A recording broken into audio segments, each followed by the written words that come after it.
Hello friends, welcome to विद्यारथ के इस platform पर आप सभी का स्वागत है। आज हम बात करते हैं जो चंडीगढ़ के अंदर टीजीटी की भर्तियां निकली हुई हैं उससे रिलेटेड बात करेंगे। और उससे रिलेटेड बात इसलिए करेंगे क्योंकि वहां पर 30 पोस्ट सिर्फ और सिर्फ एसएस के लिए पूछे जा रही हैं और जिसमें से 150 नंबर का जो पेपर आएगा 100 नंबर का सब्जेक्ट आएगा। तो आपके लिए ये सारी बातें इंपॉर्टेंट इसलिए भी हो जाती हैं। रही बात, अगर कोई बच्चा हरियाणा का जो एस्टेट होता है उसकी तैयारी कर रहा है तो इस क्लास के थ्रू वो कवर कर सकता है। अगर कोई डीएसएसबी का तैयारी कर रहा है तो वो भी कर सकता है। यूपी टेट की तैयारी कर रहा है तो वो भी कर सकता है। और जो रीट की तैयारी कर रहा है तो वो इस क्लास से अपना सिलेबस कवर कर सकता है। अब हम बात करते हैं आप लोगों के सामने, कल हमने किया था संविधान के अंदर कितने आर्टिकल है, 395। टोटल जो आर्टिकल आज के दिन है वो 370 है। 8 शेड्यूल है जो बढ़कर 12 हो चुके हैं और 22 पार्ट है जो बढ़कर आज 25 हो। अब ये जो 4 शेड्यूल हैं ये हमने कल भी किए थे, आज थोड़ा सा इनका एक्सप्लेनेशन दोबारा से देख लेते हैं। सबसे पहले नोवा शेड्यूल ऐड किया गया। कब किया गया? पहला संविधान संशोधन 1951 में। 10वां शेड्यूल ऐड किया गया 52वां संविधान संशोधन 1985 में। 11वां कब ऐड किया गया?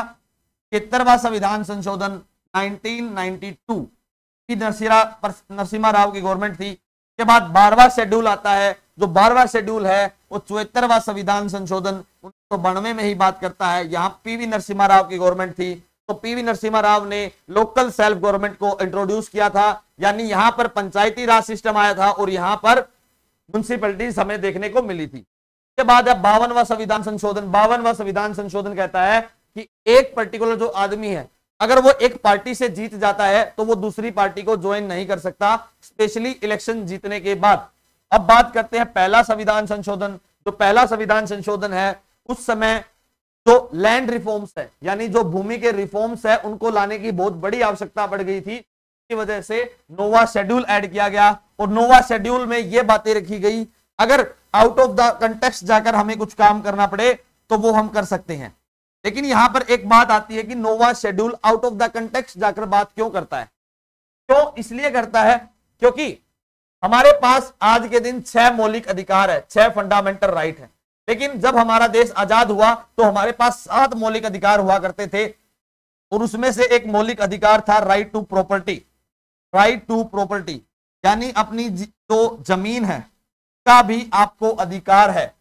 तो जिसकी वजह से नोवा शेड्यूल ऐड किया गया। और नोवा शेड्यूल ऐड इसलिए किया गया था, अगर मान लीजिए किसी जमींदार के 20 एकड़ जमीन है और किसी एक पर्टिकुलर आदमी के पास जो पुअर कैटेगरी में बिलोंग करता है उसके पास एक भी एकड़ जमीन नहीं है, तो इस एकड़ को बांटने के लिए ये पूरा जो तामझाम है यानी जो नोवा शेड्यूल है यानी लैंड रिफॉर्म्स को ऐड किया गया। आई थिंक समझ में आया होगा। अगर आपके पास मौलिक अधिकार है राइट टू प्रॉपर्टी तो जो जमींदार जिसके पास 20 एकड़ जमीन है वो इस राइट का फायदा उठा के क्या करेगा? या सुप्रीम कोर्ट या हाई कोर्ट चला जाएगा। और ऐसा क्यों होगा? क्यों हाई कोर्ट और सुप्रीम कोर्ट जा सकता है? क्योंकि फंडामेंटल अगर कोई आपका मौलिक अधिकार छीन लेता है यानी या फिर आपके खिलाफ जाता है तो डायरेक्ट आप सुप्रीम कोर्ट और हाई कोर्ट जा सकते हो। सुप्रीम कोर्ट जाने के लिए आपको अनुच्छेद 32 का प्रयोग करना पड़ेगा और हाई कोर्ट जाने के लिए 226 अनुच्छेद नंबर का यूज करना पड़ेगा। आई थिंक आपको चीजें समझ में आ गई होंगी। ठीक है, अब बात करते हैं जो 22 पार्ट आए थे अब वो बढ़कर 25 कैसे हुए।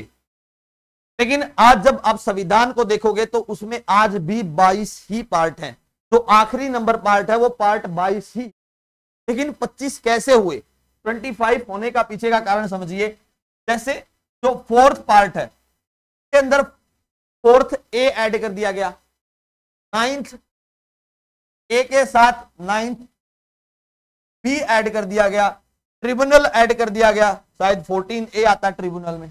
तो इस के कुछ पार्ट जो है ऐड करने के बाद ये सारी जो प्रॉब्लम होने लगी, इस वजह से आज हमें जो पार्ट है टोटल नंबर ऑफ जो पार्ट्स हैं वो 25 दिखते हैं। लेकिन इन सब का मतलब क्या है? जो आता है मैं पहले ही बता देता हूं, इसमें आता है फंडामेंटल ड्यूटी यानी मौलिक कर्तव्य। वो मौलिक कर्तव्य तो इंदिरा गांधी गवर्नमेंट लेकर आई थी 42वां संविधान संशोधन 1976 में, पहली बार। समझ में आया? अब इसने रिकमेंडेशन दी कि हमें कुछ मौलिक कर्तव्य भी रखने चाहिए। एक सवर्ण सिंह कमेटी बनाई गई। वो सवर्ण सिंह कमेटी कुछ मौलिक कर्तव्य को बताती है कि एक आदमी के पास ये मौलिक कर्तव्य होने चाहिए। तो सवर्ण सिंह कमेटी ने 8 मौलिक कर्तव्य को बात की, लेकिन इंदिरा गांधी गवर्नमेंट ने उस समय 10 मौलिक कर्तव्य ऐड किए। लेकिन आज के दिन हमारे पास 11 मौलिक कर्तव्य है। तो एक कहां से आया? एक आने का कारण पूछिए कि जो 11वां मौलिक कर्तव्य है, फंडामेंटल ड्यूटी है, वो 86वां संविधान संशोधन 2002 में आया। 86वां संविधान संशोधन 2002 क्या कहता है? एजुकेशन, बच्चों को प्राइमरी एजुकेशन प्रोवाइड करवाना इसका मेन लक्ष्य होता है। यानी 6 साल से लेकर 14 साल तक का जो एजुकेशन है, जो शिक्षा है, वो प्राप्त करवानी जरूरी है। किसके द्वारा? उनके पेरेंट्स के द्वारा। लेकिन यहां एक बात आती है, तो मौलिक कर्तव्य आए, मैं बार बार इस बात को नाम ले रहा हूं, 86वां संविधान संशोधन, 52वां संविधान संशोधन, ठीक है। कभी मैं बात करता हूं 44वां संविधान संशोधन। ये क्या चीज है? ये संशोधन वर्ड का मतलब क्या है? अमेंडमेंट का मतलब क्या है? अमेंडमेंट का मतलब समझिए, अमेंडमेंट। अगर मान लीजिए हमारे पास कोई रिटन डॉक्यूमेंट है, रिटन डॉक्यूमेंट हमारे पास क्या है? हमारा संविधान, ठीक है। उस रिटन डॉक्यूमेंट में हमें कुछ बदलाव करना है, लेकिन बदलाव कैसे होगा ये पता नहीं। लेकिन बदलाव करने का तरीका इसमें लिखा है। अगर मान लीजिए डॉक्यूमेंट में, इस डॉक्यूमेंट में कुछ बदलाव करना है, तो वो जो बदलाव करना है वो इसके अंदर भी लिखा हुआ है कि आप इस तरीके से बदलाव कर सकते। तो वहां पर आपको जो पार्लियामेंट है, पार्लियामेंट अगर किसी बिल को पास कर देती तो वो संविधान बदल सकता है, यानी वो डॉक्यूमेंट में कुछ चेंज हो। अब मैंने कहा कि पार्लियामेंट अगर उसके चाहे तो बदलाव कर ले, लेकिन आप लोगों का कहना होगा पार्लियामेंट प्रेसिडेंट करता है, प्रेसिडेंट जब साइन करता है तब होता है। लेकिन यहां एक बात निकल कर आती है, जो प्रेसिडेंट है, जो पार्लियामेंट है, हमारी जो संसद है, उसके 3 पार्ट हमारे पास, लोकसभा, राज्यसभा और राष्ट्रपति। राष्ट्रपति का मेंबर नहीं है, उसका पार्ट है, का हिस्सा है पार्लियामेंट का। एक हिस्सा है, एक हिस्सा ये है, एक हिस्सा ये है। यानी किसी भी छत के 3 पिलर हैं। पार्लियामेंट वो छत है जिसके 3 पिलर है, एक लोकसभा, एक राज्यसभा और एक प्रेसिडेंट, एक यानी राष्ट्रपति, ठीक है। अब राष्ट्रपति सबसे लास्ट वाला पिलर है। यानी अगर कोई बिल यहां से पास होकर, दोनों से पास होकर अगर वो प्रेसिडेंट के पास जाएगा और प्रेसिडेंट उस पर साइन कर देगा, तो वो जो बिल है यानी उस डॉक्यूमेंट में बदलाव हो जाएगा। लेकिन कितने प्रकार का संशोधन होता है? हमारे संविधान के अंदर 3 प्रकार का संशोधन दिया है। लेकिन उससे पहले हमें समझना होगा जो कॉन्स्टिट्यूशन है वो कौन से अनुच्छेद में लिखा हुआ है कि आप अपने संविधान के अंदर बदलाव कर सकते। अनुच्छेद नंबर 368, पार्ट नंबर 20। ऐसे आई थिंक समझ में आया होगा कैसे बदलाव कर सकते हैं। कुछ बातें ऐसे होती हैं, संसद बिना पूछे 50% +1 की मेजोरिटी से उस पर्टिकुलर डॉक्यूमेंट के अंदर बदलाव कर सकते। अगला है 2/3 मेंबर। अगर इतनी पॉपुलेशन अगर किसी बिल के पक्ष में है तो वो खुद बदलाव कर सकती है। लेकिन एक और बात निकल कर आती है, अगर 2/3 पॉपुलेशन तो साथ दे प्लस 50% जो स्टेट की सभा होती है, के अंदर हम लेजिस्लेटिव असेंबली कहते हैं, विधानसभा, विधान परिषद। तो विधानसभा है, अगर वो 28 स्टेट है इंडिया के अंदर, अगर 14 स्टेटों की 14 स्टेट की विधानसभा इस बिल के पक्ष में हो, इस बिल के 3rd नंबर का जो बिल है अगर इसके पक्ष में हो, तो वो जो बिल बनाया गया है वो कानून बन जाएगा। लेकिन वो कौन से हैं? अब मान लीजिए नंबर ऑफ जज बढ़ाने, हमें कोई दिक्कत नहीं, 50% प्लस। अगर मान लीजिए तो मेंबर ऑफ पार्लियामेंट है, जो MP है, उसकी सैलरी बढ़ानी है, तो इसका यूज होगा। अगर आपके मौलिक अधिकार में बदलाव करना है, इसका यूज नहीं होगा, फिर इसका यूज होगा। अगर मान लीजिए हमारा जो स्टेट है वो, सॉरी हमारी जो कंट्री है वो फेडरल कंट्री है, फेडरल स्ट्रक्चर, फेडरल, फेडरल का मतलब क्या होता है? अभी फेडरल स्ट्रक्चर का मतलब है हमारा जो संविधान है उसने कुछ पावर है, उसके अंदर कुछ पावर है, उन पावर को बांट रखा है, यानी कुछ सेंट्रल गवर्नमेंट की पावर है और कुछ स्टेट गवर्नमेंट की पावर। इनमें से जो बच गया वो कंकरेंट लिस्ट का पार्ट है। अब कंकरेंट लिस्ट का पार्ट कैसे? जहां ये भी कानून बना सकती है, ये भी कानून बना सकती है, लेकिन अगर दोनों कानून बना सकती है तो किसका कानून चलेगा? Central government. समझने की बात है, सिर्फ समझ लीजिए। ये है फेडरल स्ट्रक्चर, और इसी फेडरल स्ट्रक्चर को क्वासी फेडरल बोला, क्वासी फेडरल, क्योंकि जब आगे मैं पढ़ाऊंगा तो वहां आपको इमरजेंसी पढ़ाऊंगा। इमरजेंसी का मतलब है सब कुछ बंद, कुछ थोड़े से आदमी जो हैं ऊपर अपर उसमें बैठे हैं, टॉप मोस्ट पर बैठे, सारी पावर उनके हाथ में आ जाएगी, ये होती है इमरजेंसी। इस क्वासी फेडरल शब्द का वर्ड दिया केसी वेयर ने। एक बंदा था, इंडिया को फेडरल स्ट्रक्चर ना बताते हुए क्वासी फेडरल स्ट्रक्चर। फेडरल होता है दो पावर के, दो यानी दो आदमी के बीच में पावर का डिस्ट्रीब्यूशन। अब दोबारा से बैक टू द टॉपिक आते हैं। हमने जो अमेंडमेंट पढ़ा है, अगर मान लीजिए जो पावर है अगर वो चेंज होती है, यानी अगर मान लीजिए मैं स्टेट गवर्नमेंट हूं और मेरी पावर को चेंज किया जा रहा है, का प्रयोग हमें लेना पड़ेगा। 50% जो, अगर किसी पावर कम ज्यादा होती है, यानी स्टेट गवर्नमेंट की पावर कम होती है, तो उसके अंदर जो स्टेट गवर्नमेंट है उसका भी कहना हाँ और ना जरूर। अब बात करते हैं, कुछ ऐसे संशोधन है जो याद रखे जाते हैं, जो एग्जाम में पीछे के एक बार याद कर लेते हैं हम। 99वां संविधान संशोधन आया, NJA, national judicial appointment commission.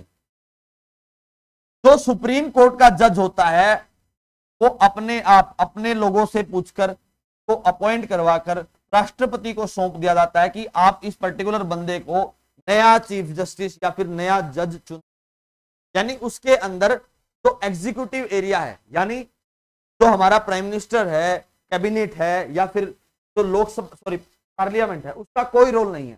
सारा का सारा रोल है जुडिशरी। अगर जुडिशरी कहेगी तो उस पर्टिकुलर एरिया में वही आदमी नया जज या फिर नया चीफ जस्टिस ऑफ इंडिया बन पाए। इसके लिए एक NJAC लाया गया सरकार ने। अब सरकार चुनेगी उस नए जज को, तो पीछे से उसको खत्म कर दिया गया, भाई नहीं जुडिशरी ही चुनेगी, कोई नहीं। उसके बाद आता है 100वां संविधान संशोधन।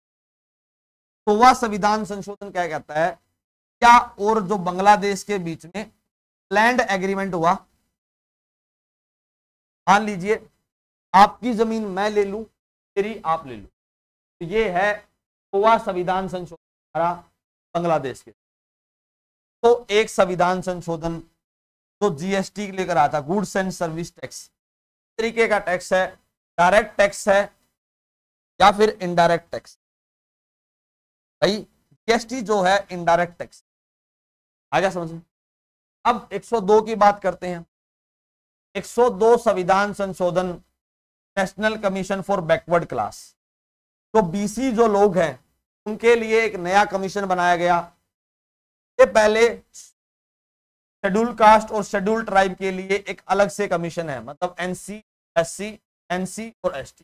National commission for schedule caste, national commission for schedule tribe, समझ में आया? का आर्टिकल अनुच्छेद 338 भी एक नया अनुच्छेद ऐड किया गया। ये है आर्टिकल 338 और ये आर्टिकल 338 आया।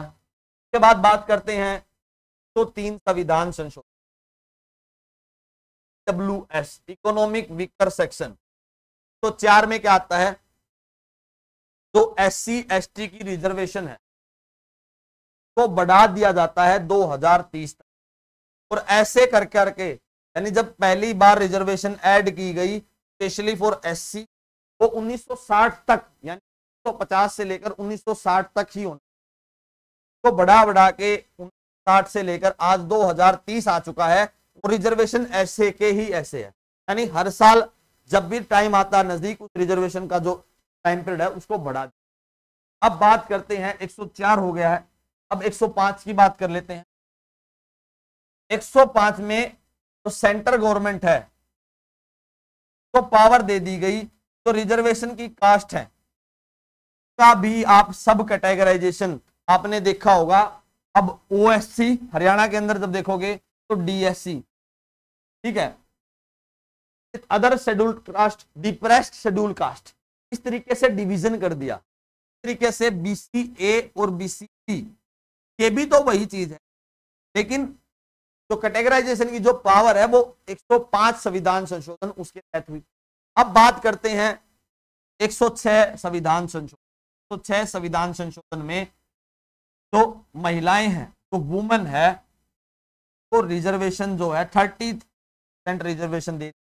कहां कहां दी, पार्लियामेंट के अंदर ली, स्टेट लेजिस्लेचर जो विधानसभा है उनके अंदर, दिल्ली की जो विधानसभा है उसके अंदर, जम्मू एंड कश्मीर, पुडुचेरी की, सभी के अंदर 1/3 रिजर्वेशन दे दी गई तो वुमेन्स को। अब ये तो था हमारा अमेंडमेंट, के साथ साथ कुछ और अमेंडमेंट भी है, करने का फायदा भी है और ना भी है, लेकिन कर लेते हैं थोड़ा सा। सबसे इंपॉर्टेंट है वो 42वां संविधान संशोधन है। 42वें संविधान संशोधन में कहा जाता है कि ये हमारे देश का एक मिनी कॉन्स्टिट्यूशन, एक नया छोटा सा संविधान ऐड किया गया हमारे देश के संविधान में, ठीक है। यहाँ बहुत सारे चेंज हुए थे, जैसे तो लोकसभा है उसकी 5 साल की सीट होती थी, उसको बढ़ाकर 6 साल कर दिया गया। लेकिन जैसे ही 44वां संविधान संशोधन आया तो 6 साल से घटाकर दोबारा से 5 साल का काम किया था। ये काम किसने किया था? 44वां संविधान संशोधन तो 78। और कब हुआ था भाई? ये कोई बता पाएगा मुझे? इसका इसका जो आंसर है आप मुझे कमेंट बॉक्स में जरूर देना। इसका जो आंसर है वो मोरारजी देसाई जो गवर्नमेंट है वो लेकर आई थी। मोरारजी देसाई एकमात्र ऐसे आदमी हैं जो बिल्कुल लास्ट में जाकर प्रधानमंत्री थे, तो 51 से कांग्रेस के साथ काम कर रहे थे, ठीक है। लास्ट में 1979 27 साल बाद उन्हें प्राइम मिनिस्टर। अब एक और जो संविधान संशोधन रह गया भाई उसको भी कर लीजिए। 44वां संविधान संशोधन तो मोरारजी देसाई 1978 में लेकर आए थे। मोरारजी देसाई के बाद चरण सिंह जी जो हैं वो हमारे देश के प्राइम मिनिस्टर बने थे। और जो चरण सिंह जी हैं, चौधरी चरण सिंह, वो हमारे देश के फार्मर नेता, किसान नेता भी कहलाते हैं। शायद 24 दिसंबर, आई थिंक 24 दिसंबर है भाई, हर साल नेशनल फार्मर डे के रूप है, समझ में। 52वां मैंने बता चुका हूं। उसके बाद 61वां संविधान संशोधन जो 21 साल की उम्र है उसको घटाकर 18 साल की उम्र कर दी गई वोट के लिए। तो 69वां संविधान संशोधन है वो दिल्ली एनसीआर की बात करता है, दिल्ली एनसीआर की बात करता है। इसके साथ साथ बात करते हैं 73 और 74 हम बता चुके हैं। 86 जो अमेंडमेंट है जो राइट टू एजुकेशन पर बात करता है। और ये जो 86वां संविधान संशोधन है ये 3 जगह बदलाव करता है। 3 जगह बदलाव कौन कौन से? 86वां संविधान संशोधन, एक नया मौलिक अधिकार जोड़ा गया, नई जो फंडामेंटल ड्यूटी है उसके अंदर एड ऑन किया गया। और जो 51 ए और के तरीके से जो 11वीं जो ड्यूटी है, मौलिक कर्तव्य है, उसको ऐड किया गया। इसमें कहा गया 6 से 14 साल तक की उम्र को बढ़ाना है। इसमें कहा 0 से 6 साल को पढ़ाने की जिम्मेदारी है वो सरकार की है। और यहाँ जो 11वीं मौलिक अधिकार है उसके अंदर भी यही कहा गया कि 6 साल से 14 साल तक का पढ़ाने का जो अधिकार वो माता पिता को होना चाहिए, ठीक है। आज के लिए इतना ही करते हैं। इसके बाद हम कुछ साइलेंट फीचर्स जो हमारे संविधान के अंदर क्या क्या विशेषताएं हैं उसके ऊपर बात करेंगे। That's all for today. Thank you very much and please subscribe to Vidyarath. आप सभी से रिक्वेस्ट है विद्यारथ को सब्सक्राइब करें ताकि हमारा भी एक मोटिवेशन बना रहे और पूरा का पूरा जो एसएसटी का सिलेबस है वो हम आपके लिए लेकर। थैंक्स टू ऑल, धन्यवाद दोस्तों।